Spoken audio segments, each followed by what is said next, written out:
Selamat datang di UTAS Kemitraan, podcast yang membahas soal isu tata kelola pemerintahan di Indonesia. Kemitraan sedang ada di Makassar, melakukan pelatihan partai politik berintegritas. Salah satu pesertanya adalah Kak Dian. Kita kenalan yuk dengan Kak Dian. Kak Dian, apa kabar? Saya baik sekali, Mas. Terima kasih atas pertanyaannya. Oke. Boleh tahu kabarnya dan aktivitasnya? Saat ini saya aktif sebagai kader di Partai Politik Nasional Demokrat Nasdem Kota Makassar, dan saya juga aktif di berbagai isu di NGO di sini, di LSM, soal perempuan maupun anti kekerasan dan isu-isu inklusif lainnya. Menarik. Bicara tadi isu aktif sebelum di partai gitu ya. Sudah berapa lama di partai? Saya baru dari tahun lalu sebenarnya, karena saya merupakan salah satu caleg di pileg kemarin. Cuman karena saya belum rezeki terpilih, saat ini saya diarahkan sama partai untuk menjabat sebagai divisi kebijakan publik di dalam partai.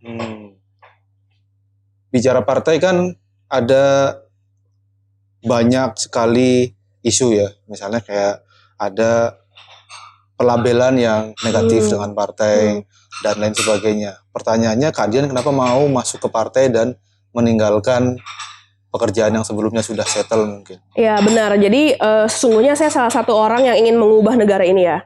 Saya percaya ada banyak sekali kebijakan yang bisa dirubah dan bisa diperbaiki, utamanya dari sistem tata kelola hukum dan juga di isu-isu perempuan. Saya percaya partai itu memang menjadi kendaraan, karena memang untuk belajar berpolitik secara praktis, saya harus masuk ke partai. Walaupun mungkin saya awalnya adalah anak muda yang idealis juga, bahkan mungkin saya sempat melawan partai juga, tapi setelah berpikir demi karir saya di politik ke depannya, saya memang harus belajar dari politisi senior di sini dan melihat realitasnya secara langsung gitu. Bener nggak sih politik uang itu main? Bener nggak sih perempuan tuh dirugikan dalam partai? Nah itu saya pengen rasakan sendiri sebenarnya, supaya saya bisa mengedukasi generasi muda berikutnya. Jadi setelah masuk ke dalam partai, saya juga mengedukasi beberapa orang yang memang mau terjun ke politik juga. Jadi supaya saya bisa menjadi penyambung suara anak muda. Gini nih realitas di partai. Jadi selain niat baik ingin mendukung negara ini lebih baik, saya juga punya niat baik untuk mengedukasi anak-anak muda lainnya tentang realitas di partai itu bagaimana dan cara mereka untuk sukses dalam berpartai.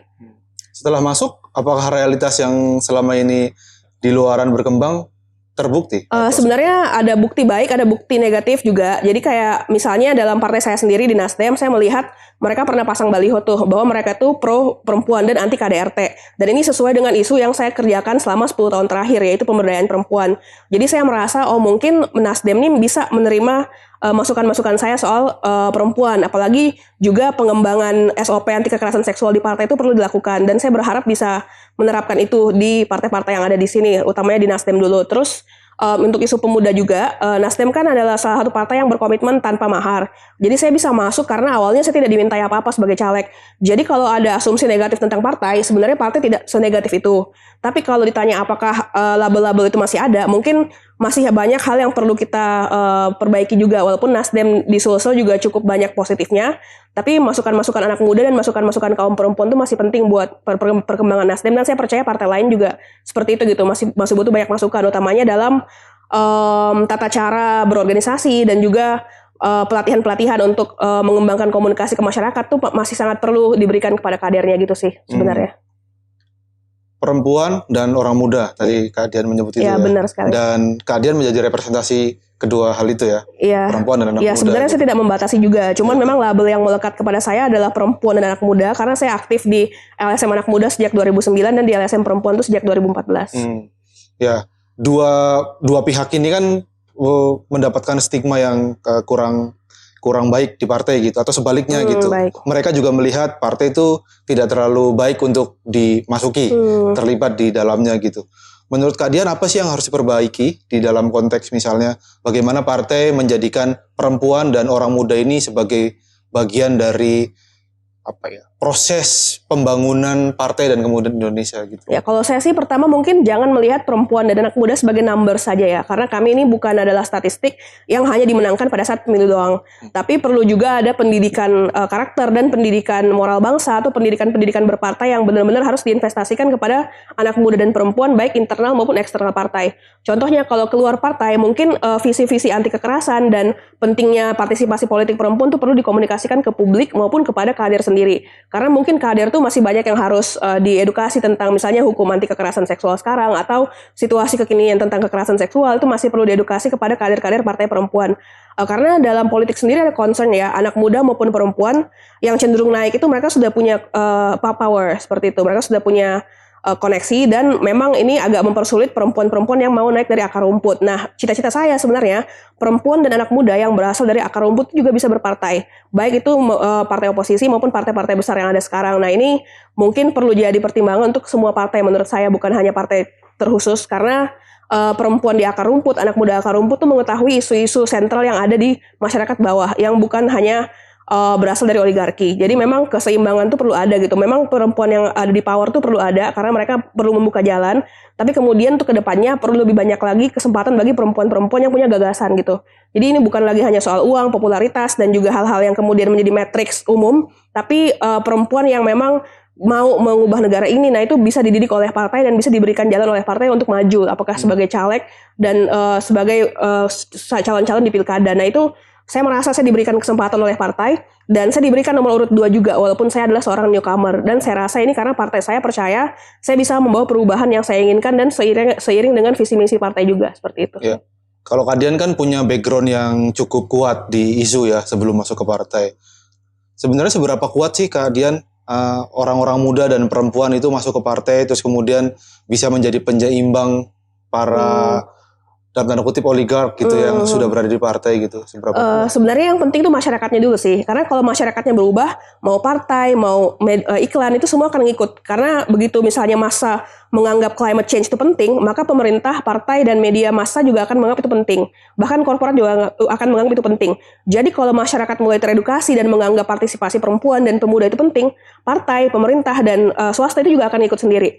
Jadi setiap saya diskusi sama beberapa tokoh politik yang atasan saya, pasti climate change itu dianggap penting, mental health itu dianggap penting, isu-isu perempuan dianggap penting. Karena kenapa? Karena rakyat itu sudah teredukasi. Jadi begitu rakyat berubah, partai, pemerintah, dan media dan swasta itu juga akan mengikut kepada mereka karena mereka itu dianggap market kan.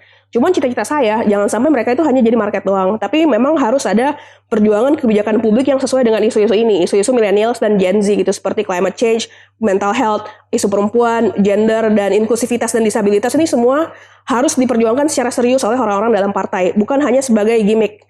Karena saya takutnya ini hanya dijadikan popularitas semata, kayak popularity gathering kebijakannya untuk vote aja, karena ini harus berimpact ke kebijakan sebenarnya, dan ini juga berimpact kepada hukum-hukum yang kita buat gitu. Contohnya seberapa lama sih UU PRT sekarang belum disahkan, padahal isu-isu perempuan itu sudah sangat umum di antara Gen Z dan millennials. Nah, tapi kalau ada UU lain yang mungkin dibutuhkan oleh tanda kutip oligark, itu jadinya cepat.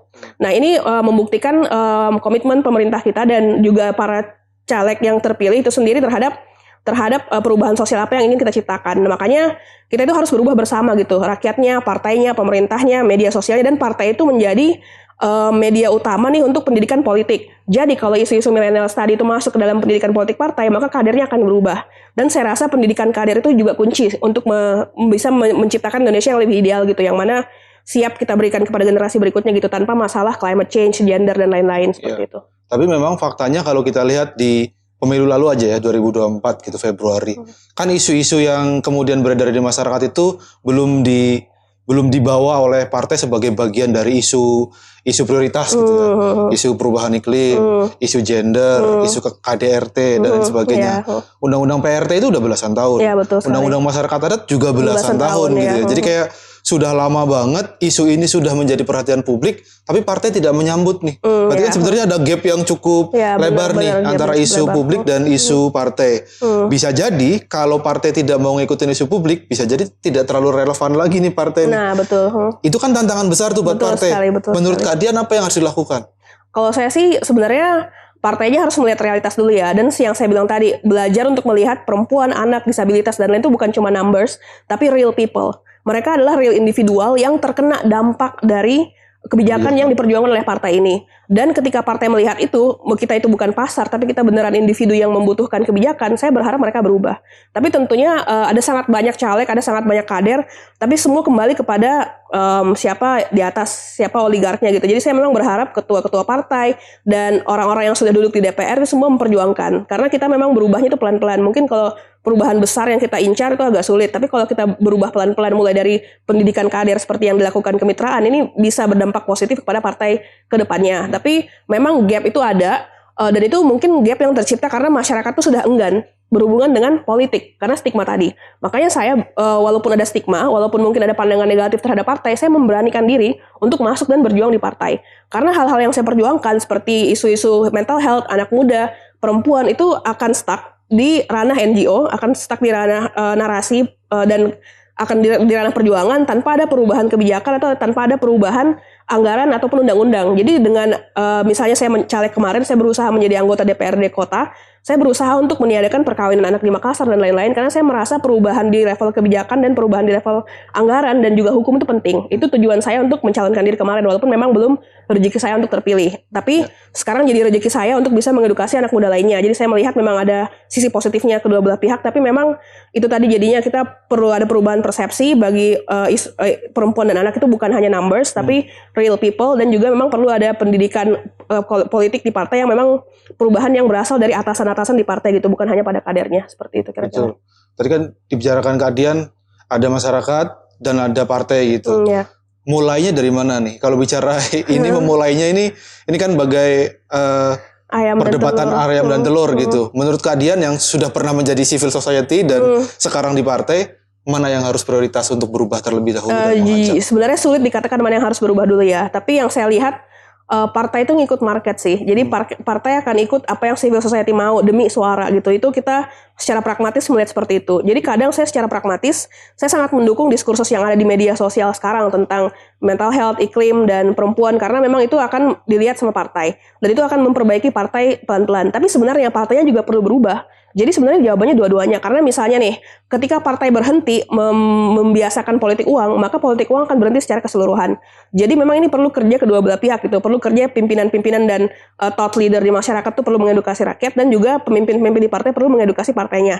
Dan ini adalah perubahan yang memang sangat big ya, sangat besar. Kalau memang kita semua komit tidak akan melakukan politik uang gitu. Karena jangan sampai itu hanya disampaikan oleh partai demi suara lagi gitu. Tapi pada akhirnya banyak ketangkap di belakang kadernya ada lagi yang kena korupsi gitu kan. Jadi saking normalnya ternyata ada sangat banyak yang seperti itu, yang bahkan bisa disandra juga. Kan ntar kasusnya dibuka atau bagaimana. Jadi kayak memang sebenarnya bermain dengan etis dan bermain dengan jujur itu adalah yang paling safe untuk long run. Karena kalau partai mau untuk mengorbankan etikanya hanya demi kekuasaan, itu akan merugikan dalam long run. Walaupun secara cepat kita bisa, oh saya kasih uang, aku kepilih, itu saat itu saja. Namun ketika ujung-ujungnya diperiksa oleh KPK dan kemudian ketahuan kasusnya, itu bakal menjatuhkan partai. Jadi memang bermain dengan etika dan bermain dengan jujur itu adalah investasi yang terbaik secara jangka panjang. Dan ini harus dibiasakan sama partai gitu, untuk tidak melihat kemenangan itu kayak 5 tahun, kemudian 5 tahun lagi, 5 tahun lagi. Tapi menghalalkan dalam tanda kutip segala cara gitu. Karena itu adalah investasi yang returnnya negatif, sebenarnya returnnya jelek. Karena mereka akan, kadernya kemudian akan jatuh lama-lama. Tapi kalau kita bermain dengan jujur, kita akan dikenal sebagai partai yang baik dan etis, dan itu justru vote-nya lebih banyak. Jadi saya harap itu yang bisa berubah dalam partai sih sebenarnya. Iya. Tapi itu memang lagi-lagi keputusan ada di pimpinan partai ya, bagaimana kemudian mengubah dan mencari strategi yang long run, bukan yang pragmatis dalam 5-10 tahun ke depan. Iya, betul sekali. Nah, Kadian kan jadi salah satu peserta dalam pelatihan integritas partai politik. Menurut Kadian, apa sih yang kemudian Kadian dapatkan dalam pelatihan selama 2 hari ini? Yang pertama sih perspektif sih, karena walaupun saya dalam politik dan melihat realitas, kadang saya pesimis, benar nggak sih ini jalan yang tepat, benar nggak sih politik tuh bisa berubah. Tapi setelah mendapatkan pelatihan dari pertama, ada yang saya ingat quotes bahwa politik itu bisa menjadi hal yang positif dan ethics kalau kita memperjuangkannya. Jadi yang pertama saya dapatkan itu adalah confidence bahwa oh yang saya perjuangkan ini matter loh, yang saya perjuangkan ini penting, karena ternyata politik itu bisa dilakukan dengan jujur dan etis kalau kita mau gitu, kalau partainya berkomitmen. Itu yang pertama. Terus yang kedua, saya juga mendapatkan koneksi dan teman-teman baru, kenalan-kenalan baru yang berasal dari partai lain yang juga mungkin memiliki pikiran yang sama gitu. Mungkin kita semua ingin mengubah sistemnya tapi bingung dengan caranya. Nah, dengan adanya pelatihan ini, kita diberikan toolsnya, kayak cara-caranya, masuknya di mana gitu. Walaupun kita bukan ketua partai, sebenarnya sebagai kader apa saja yang bisa kita lakukan terhadap diri sendiri dan masyarakat, dan juga kader-kader lainnya gitu. Karena pelatihan ini kan akan dibawa dan dilaporkan kepada masing-masing partai. Jadi saya harap dengan pelatihan ini ada perubahan yang bisa terjadi di partai saya dan partai-partai lainnya yang mungkin walaupun bukan perubahan besar dulu tapi kecil-kecilan dulu gitu, mulai dari kami sebagai kader. Tapi saya juga mengutip salah satu pemateri yang tadi memberikan materi-materi, kita kalau begini terus nggak akan ada di antara kita yang bisa jadi ketua partai, nggak akan ada di antara kita yang bisa jadi posisi yang strategis kalau misalnya tidak ada perubahan transparansi. Nah itu juga penting sih. Jadi yang saya dapatkan itu adalah harapan bahwa kita semua bisa menjadi lebih baik sebagai partai, dan juga harapan bahwa pada suatu hari nanti partai itu bisa jujur, transparan, akuntabel, dan integritas. Suatu hari itu menurut Kak Dian membayangkan gitu akan panjang prosesnya atau dalam waktu dekat? Saya membayangkan mungkin slow sih, apakah entah 40 tahun ke depan ataukah 30 tahun ke depan, tapi kalau memang ada pemimpin partai yang benar-benar berani dan revolusioner itu bisa banget sebenarnya. Atau mungkin ada partai baru yang diciptakan dan tetap berani untuk menjadi partai yang idealis, itu bisa sebenarnya kalau ada proses seperti itu. Namun melihat realitasnya, semua proses tuh kayaknya emang harus berjalan secara lambat, pelan-pelan tapi pasti sih. Tapi buat saya, walaupun itu pelan-pelan tapi pasti itu penting sih, karena misalnya dulu perempuan tuh belum punya kuota. Dengan adanya kuota perempuan, partai itu semua berubah. Harus ada pengurus perempuan, harus ada caleg perempuan, nomor mereka harus tinggi. Akhirnya ada keadilan yang tercipta di situ. Jadi saya rasa memang perubahan kebijakan publik seperti penambahan kuota itu berdampak positif. Walaupun sebenarnya kita tetap harus memilih perempuan yang punya otak dan punya gagasan gitu, bukan hanya berasal dari power. Jadi memang prosesnya panjang. Dan kita bisa berharap pada proses tersebut, tapi kalau ada nih pemimpin partai yang berani berubah, itu bagus banget dan perubahannya bisa secara cepat jadinya. Berarti kalau untuk mencapai Indonesia Emas sekitar 25 tahun ke depan harus ada pemimpin revolusioner ya? Karena kalau perubahannya lambat, maka 2045 itu masih akan tidak banyak saja. Signifikan. Iya, jadi buat saya memang harus ada yang berani revolusioner sih, karena pemimpin partai itu harus berani keluar dari debat siapa sih nextnya. Karena yang matter biasanya itu adalah siapa next pemimpin partai. Padahal yang paling matter adalah mengedukasi kader gitu, dan perubahan yang sangat revolusioner. Sebenarnya Nasdem itu ada sisi revolusionernya juga, seperti budaya tanpa mahar itu. Jadi memang setiap partai mungkin punya strategi masing-masing untuk membuat perubahan revolusioner ini, dan saya rasa memang dengan adanya pemimpin partai yang berani melakukan perubahan revolusioner itu bisa berguna buat kader dan warga sendiri sih. Seperti itu. Menurut Kak Dian, partai mungkin nggak berintegritas dalam konteks pelatihan ini? Saya rasa mungkin, walau hanya sedikit yang berintegritas, tapi mungkin. Karena seperti nama saya Dian, itu artinya adalah cahaya kecil. Cahaya kecil aja yang satu di partai, satu aja orang yang beda, itu bisa ngaruh ke yang lainnya.